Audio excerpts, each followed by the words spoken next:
pangkalan di Darwin, dan itu semua berbatasan dengan wilayah maritim.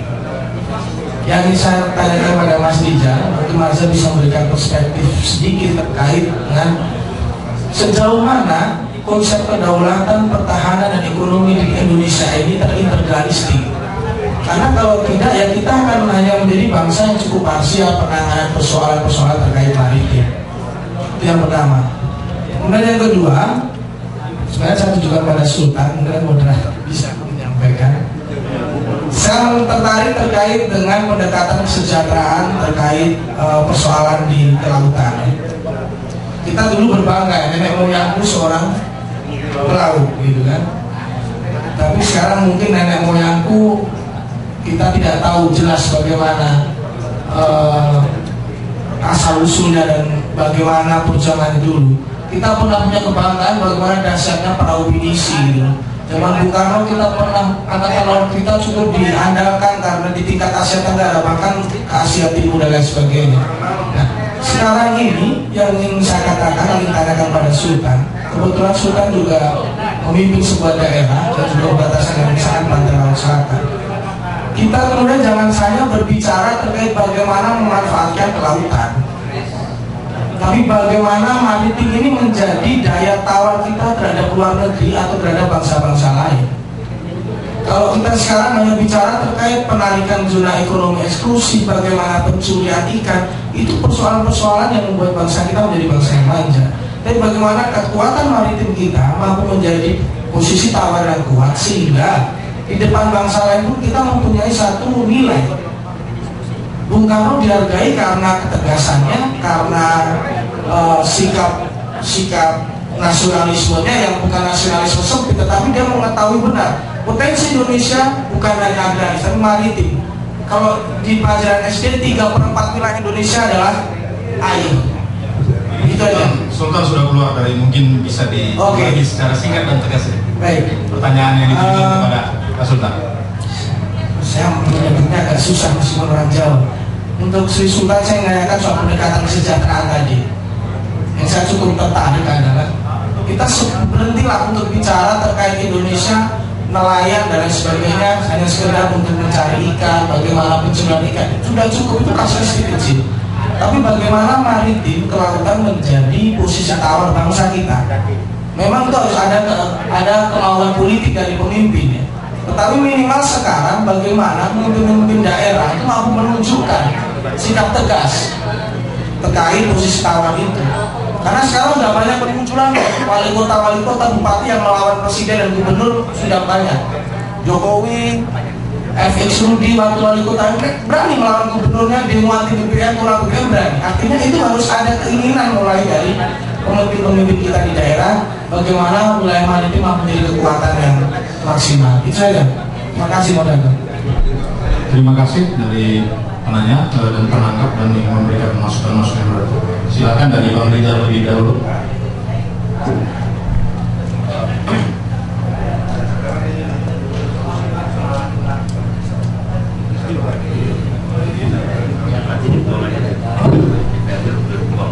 Saya singkat aja.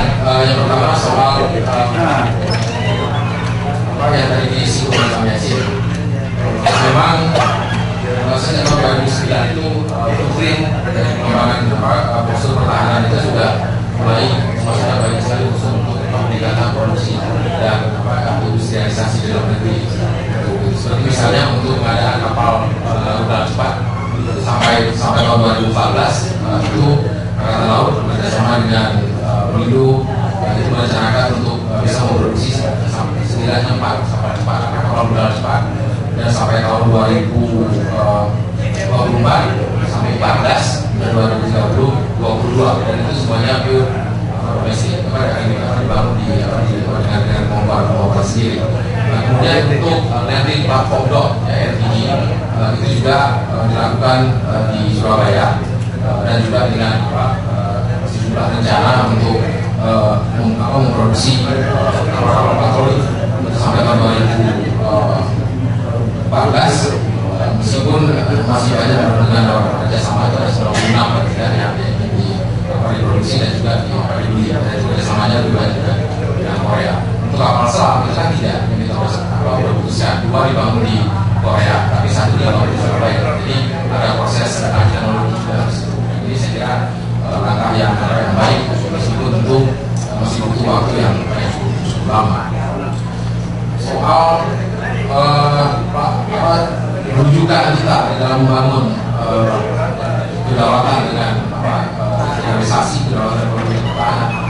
Terutama kalau kita lihat itu ada dua yang saya agak heran. Tahun 2003 itu ada buku putih yang diterbitkan, dan itu lewat proses diskusi dengan DPR dan sebagainya yang lebih menekankan memang untuk pembangunan aspek maritim dalam konteks pembangunan postur pertahanan kita.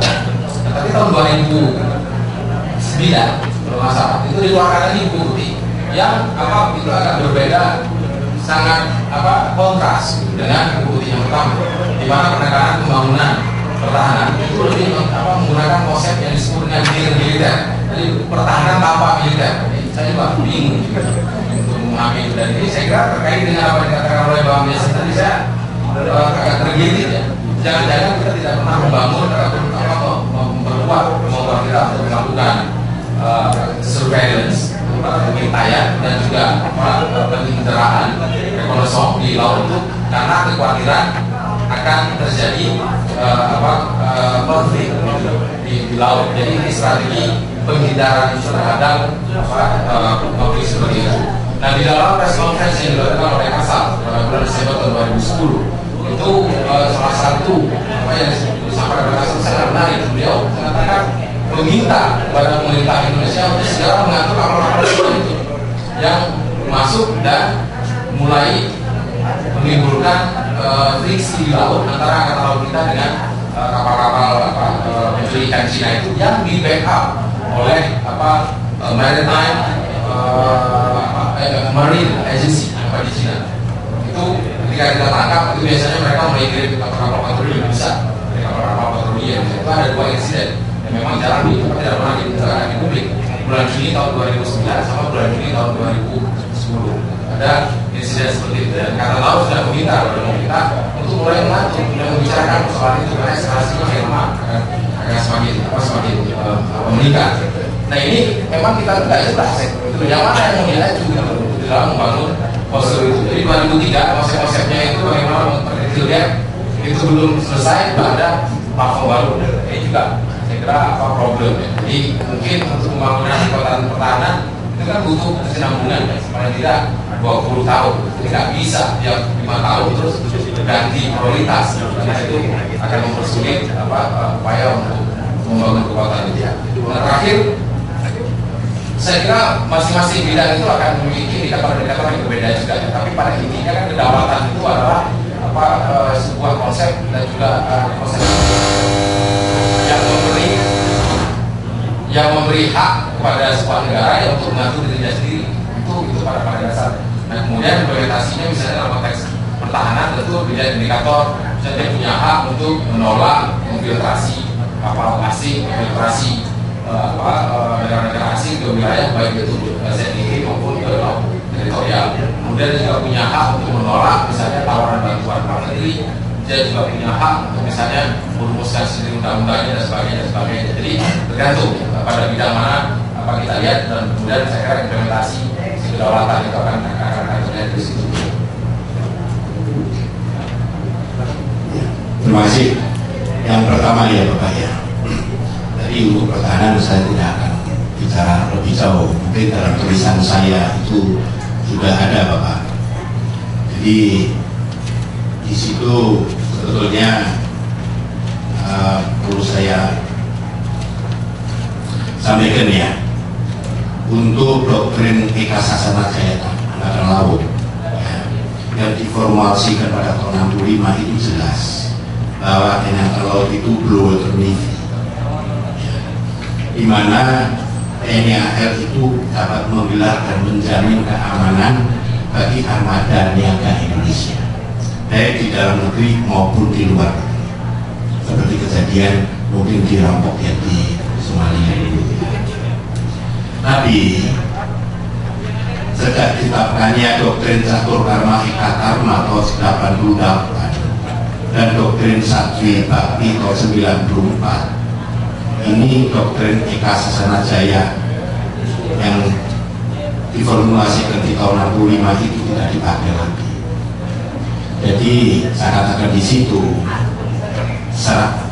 sehingga secara perlahan tapi pasti angkatan laut menjadi tidak jelas warnanya.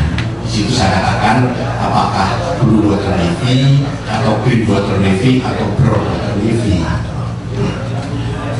Jadi kalau mau angkatan laut itu jelas untuk mendukung konsep maritim, ya kembalikan seperti kalimat yang dirumuskan tahun 65 itu.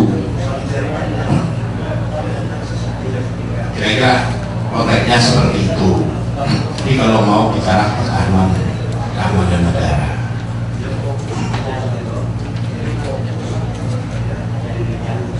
yang kedua, ya mungkin di DPR itu akan kesulitan, ya, karena karakter birokrasinya. Ya, birokrasi kita ini di departemen ini tidak pernah ada pembinaan review and government, apalagi ngomong reformasi birokrasi. Revamping aja nggak pernah ada. Adanya hanya reformasi birokrasi, tapi identik dengan kenaikan gaji. Apa cara berpikirnya berubah? Nggak pernah ada. Jadi saya bisanya hanya bikin program seperti ini. Kalau saya kreatif, beban saya sudah terlanjur, beban saya itu sudah overweight. Setiap tahun ya birokrat itu menyiapkan program untuk mendapatkan anggaran APBN. Begitu didok melaksanakan, setelah melaksanakan harus mempertanggungjawabkan pemeriksaan. Itu sudah tidak mungkin birokrat kita ini berpikir kritis. Baca surat kabar aja belum tentu. Sedangkan masyarakat setiap hari baca surat kabar, pola pikirannya berubah, birokratnya tidak berubah. Jadi suruh kreatif inovatif nggak sampai loh, karena tidak pernah ada revamping government. Dulu seperti itu yang dilakukan Pak Sekjen, Pak Dirjen, sekarang pensiun, saya direktur, tidak menjadi dirjen, ya sama saya melakukan yang sama. Karena dalam sistem administrasi yang pensiun itu tidak pernah menuliskan di dalam buku hariannya bahwa dulu pengalaman saya sebagai dirjen ada hal-hal dengan segala suka duka. Memori itu nggak pernah ada yang bisa dipelajari penggantinya. Berarti apa? Entah menteri, entah sekjen, entah dirjen, begitu jadi pimpinan, ya kembalikan lo nggak ngerti manajemen, kan nggak pernah yang duduk di situ jadi pejabat baru yang mulai dari nol. Nah, kapan Republik maju nggak akan pernah bisa.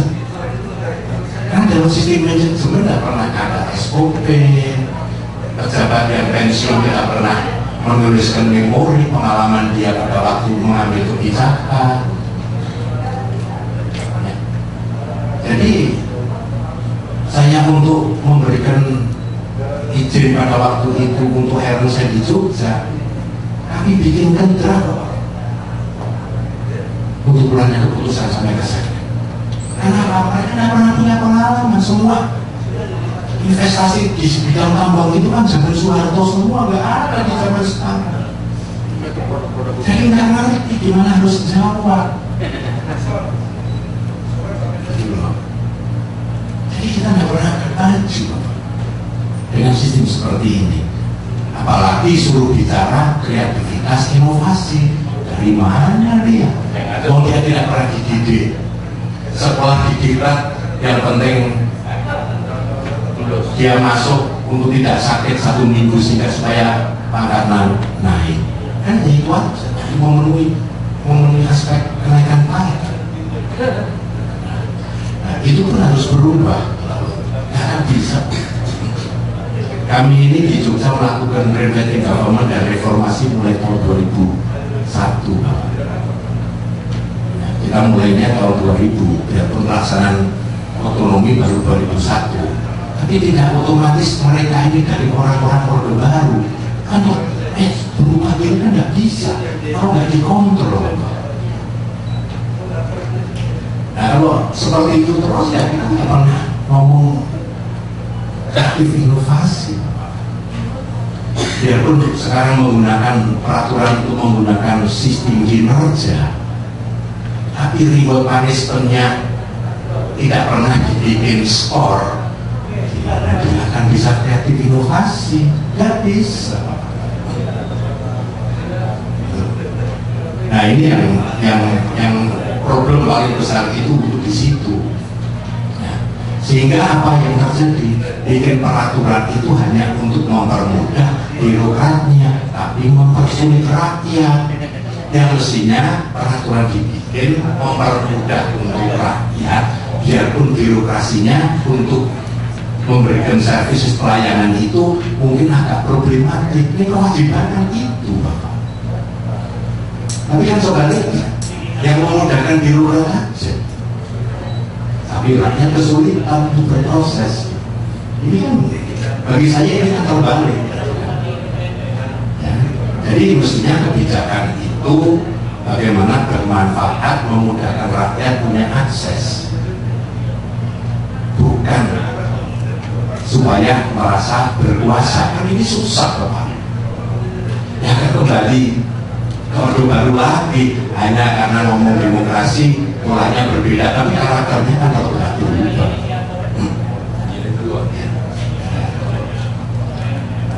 Ya memang untuk bicara maritim memang mahal, tapi kalau kita tidak bicara maritim, including lautan itu, Indonesia Timur tidak punya isu untuk membangun masa depan.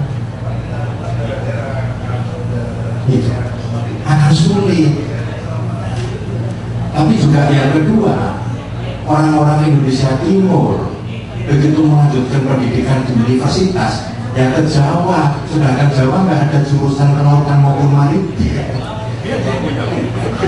Ya akhirnya begitu kembali ke wilayahnya jadi birokrat, ya seperti ilmu yang dia terima di Jawa. Ya, jadi akhirnya ya bicara ikan ya ikan tambak, bukan ikan laut. Ya kan? Akhirnya dijawab bicara ikan lele di sana juga sama. Berarti apa? Budaya maritim yang ingin dicapai tidak akan pernah bisa kalau dijawab pun kurikulumnya nggak berubah. Karena yang dibangun kan tidak hanya SDM itu, tapi juga masyarakatnya berbudaya maritim, ya kan? Karena Sriwijaya itu akhirnya hancur karena dia kan hanya kekuatannya di maritim, bukan juga di sektor pertanian. Tadi saya katakan Australia juga begitu. Kalau Republik mau kuat di budaya maritim, ya budayanya pertanian juga harus kuat. Jadi budaya maritim kuat, budaya pertanian juga harus kuat. Jadi bagi saya kurikulum di Jawa pun harus buka juga jurusan fakultas perikanan maupun kelautan juga. Jadi budaya maritim supaya tumbuh kembali.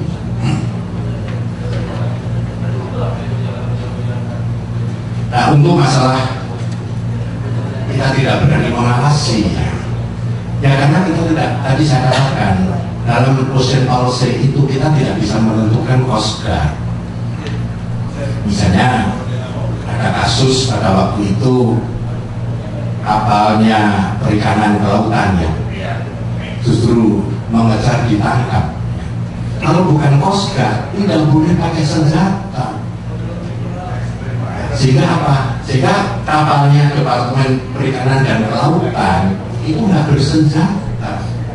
Karena yang dimungkinkan bersenjata itu hanya Coast Guard. Tapi Coast Guard kan belum pernah ditentukan oleh Republik ini siapa yang menjadi Coast Guard. Angkatan Laut pun tidak pernah diputuskan menjadi Coast Guard. Karena ribut 13 departemen ini kan saling mengunggulkan masing-masing orangnya sendiri, gitu.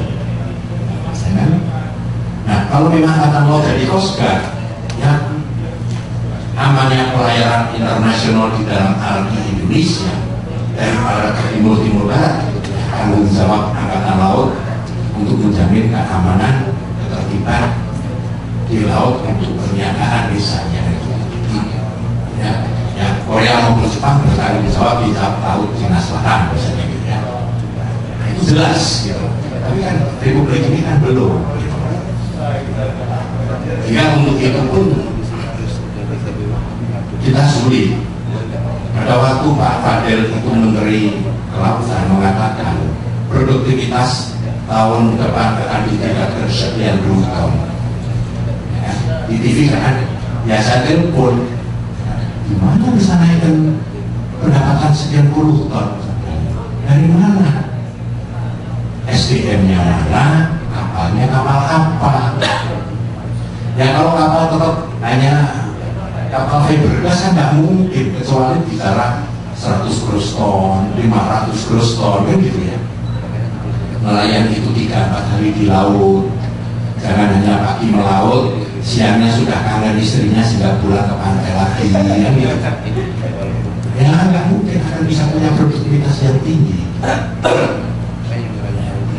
Nah, sehingga saya punya pengalaman Pak. Pada waktu itu kami di BPSI, Asosiasi Gubernur, kita dorong supaya provinsi yang kepulauan, entah Riau, entah Ambon, entah Bangka Belitung, supaya mengajukan konsep bagaimana dihitung untuk DAU itu ada untuk khusus untuk wilayah provinsi kepulauan. Ya, karena apa? Karena yang dihitung DAU itu jumlah penduduk, luas daratan. Ya kapan seperti Ambon itu akan bisa bangun? Sampai saya bilang, kalau saya untuk ke Jakarta cukup menghubungkan asal Sleman ke Magelang itu jalan itu sambung sudah bisa sampai Jakarta. Gitu. Tapi di Ambon untuk dari kabupaten satu ke kabupaten lain tidak hanya cukup dengan kapal, harus membuat pelabuhan di kabupaten ini, tapi juga kabupaten tujuan juga harus dibangun supaya kapal ini bisa merata. Berarti kosnya kan lebih mahal. Nah, ketuanya Pak Gubernur Ambon, tapi Pak begitu dibahas konsep ini dibahas di Asosiasi Gubernur Kalimantan Timur.